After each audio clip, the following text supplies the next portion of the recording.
Hello and welcome back to the course on blockchain. Today we're going to have a case study of an ICO. So we already talked about what an ICO is and how it works and how it's different to an IPO.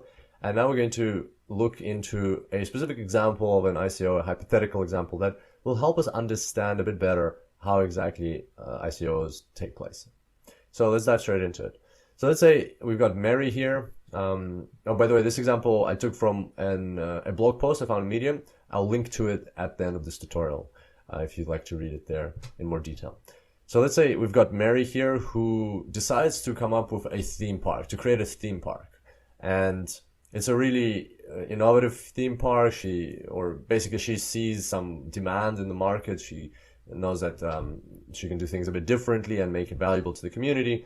And then once she's bought the land and everything, she will invite businesses to create their own rides there and to help her populate this theme park with rides. So she's got a whole case study about this, and she's written a white paper, and we'll talk about white papers in a separate tutorial. And basically she is ready to get things going, but she needs funds. She needs to raise some capital in order to buy the land, in order to organize everything, get all the permits and licenses, and get things underway. So what she decides to do is to do an ICO. And how is she going to do that? Well, she's going to put this whole idea into a box, encapsulate this idea, and say that inside this theme park, we're going to use special tokens. Let's call them the S tokens. And these S tokens are going to be what people are going to pay for the rides. And that's what these businesses are going to receive in payment. And so Mary decides to issue 1 million S tokens, and there will never ever be more than that tokens. There's always going to be just 1 million tokens, and she decides to issue them. And then she splits them in half, so 500,000 S tokens and 500,000 S tokens, and one of those batches will be used for an ICO. So in the ICO, she'll actually offer to the public only 500,000 S tokens. And the other 500,000 she'll keep for herself, so that money later on will be used for, upgrades in the business or to fund more projects within that business, or, she'll just keep it as the founder, like sometimes founders keep those tokens. And so there's an ICO announcement, and some people are interested in this ICO. It might be because they're interested in the project, they want to contribute and get some tokens in exchange. What they'll do with those tokens, we'll find out in a second. So, but basically the way it goes is they pay cash for the tokens, and they receive the tokens in exchange. So basically here they get some tokens and they pay, for instance, the price is determined, Mary sets the price at $2 per token. The initial coin offering is at $2 per token. You can buy one S token for $2. So that allows Mary to raise, if she sells all 500,000, that allows Mary to raise $1 million, which she will then use those dollars to buy the land to start setting up the theme park. And so what will these people do with these tokens? Well, there's two things they can do. They can wait until the theme park is live, and then they can spend their tokens in the theme park on the rides later on. So they're kind of like pre-purchasing the tokens. An ICO is a way of crowdfunding a project. So instead of waiting until the theme park is built and then buying the tokens, because they believe in it so much, they're buying the tokens now to later spend to help Mary get started, and then they will spend the tokens later on. So for them, it's just a timing difference. Or some of these people are buying the tokens not to spend in the theme park. And this is what we're seeing quite a lot these days in the world of initial coin offerings, in the world of cryptocurrencies. People don't actually buy the tokens to spend them later on within the enclosed economy. And like we can see here in the box, this is what Mary's created, like an encapsulated economy. Instead of buying the tokens to spend them later in that encapsulated economy, people often buy these tokens in a speculative manner. So they expect them to appreciate in price and to sell them off later on for a higher price.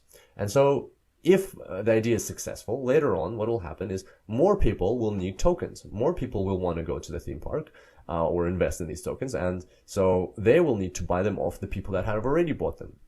And again, they will get tokens, but in exchange they will have to pay cash. And because there's more people interested in tokens, and there's never ever going to be more than 1 million S tokens ever, the supply is limited. but the demand is growing. And so when that happens, the price increases. And so because the price is increased, now these people are going to have to pay, for example, $6 per token. And they're going to buy them off these first people that initially got into the market. And what are they going to do with them? Well, they're going to also either keep them for investment purposes, for speculative reasons, and later on sell them off one day, or they're actually interested in going to the theme park and they're going to go and spend those tokens at the theme park and purchase rides and maybe products that they're selling in the theme park, but mostly rides. You jump on different rides and pay for the rides with tokens. And so that's how this whole system works. The question that we still have left is, what do these businesses do with those tokens, right? So they've gotten all these tokens. Now, what can they do with them? Because they might need to pay their employees. They might want to pay some profits out. They might not want to just operate in tokens. They want to convert them back to dollars. So a way to convert them back to dollars would be, for example, to sell them back to the public. So the public doesn't only have to buy the tokens from the people that initially invested into the ICO. They can also buy them from the business. And again, here they get tokens. In exchange, they pay cash at the current market price, which might be $6 per token. And so if they want to either invest into tokens or use them actually in the park. So the idea is that tokens are actually designed to be used. And so if they want to use them in the park, they need to go and buy them, either buy them off these people or from the businesses. There might be like a little exchange that Mary might set up here somewhere. And so it takes away, helps the businesses spread out these tokens across people who are interested in them. And again, they go back into the park and spend them. And so that's how this whole thing works. An important thing to note here is, as you can see, there is no mining involved. There's no mining of tokens. Like when we hear the word mining, that is associated with coins that are in the second layer, because they're used as a reward for miners. There will still be mining to support the blockchain, to support the Ethereum blockchain and to keep the thing growing, but that's kind of managed separately. It's not related to the ICO. So when you hear somebody talking about an ICO and then you hear them talking about mining of those tokens, if it's an ICO on the third layer and of our chart, and then they're talking about mining those tokens, they probably don't know what they're talking about. So you got to be careful around those situations. And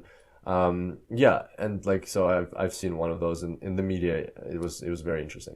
But so just be careful. There's no mining involved. It's just a way to raise capital for a project, to crowdfund a project.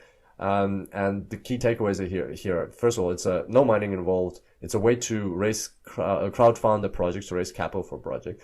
The idea behind tokens is actually that they're used for something inside the economy here. And finally, at the moment, a lot of people are actually buying tokens for speculative reasons. They're not even intending on using them inside that economy. They're intending on selling them off later on. So that's dangerous. That's how bubbles are created. That's how, an ICO or crypto bubble can be created. And that's generally something to be aware of. So an important point is to always understand what is the underlying purpose of these tokens. And we'll talk about that in the next tutorial in a bit more detail. But for now, this is how tokens works, or how ICOs work. If you'd like to read this example in its original version, you can find it here, What the Heck is an ICO by Praveen Krishnan, on HackerNoon or on Medium. And it's quite a good article, highly recommend it. And if you want a more in-depth example of an ICO that is more involved and has more moving parts and like concepts to grasp, another example that I highly recommend is called How Crypto Tokens Will Enable the Disruption of Businesses Like Uber and Airbnb by Andrew Finn. And Andrew Finn, by the way, is one of the co-creators of the blog called Wait But Why, which is run by Tim Urban. So Andrew Finn has his own little website where you can find some articles, and it's called finscave.com. And this is a quite recent article where he analyzes in detail a very involved case study of how a company, like a ride-sharing company, could use blockchain to completely disrupt Uber and Lyft through using blockchain. So very, very interesting read, quite a long article, but well worth it. So if you want to enhance your disruptive thinking in the space of blockchain, definitely highly recommend checking this one out. Once again, all of these links will be in the course notes at Super Data Science. On that note, thank you so much for being here, and I look forward to seeing you next time. Until then, enjoy blockchains.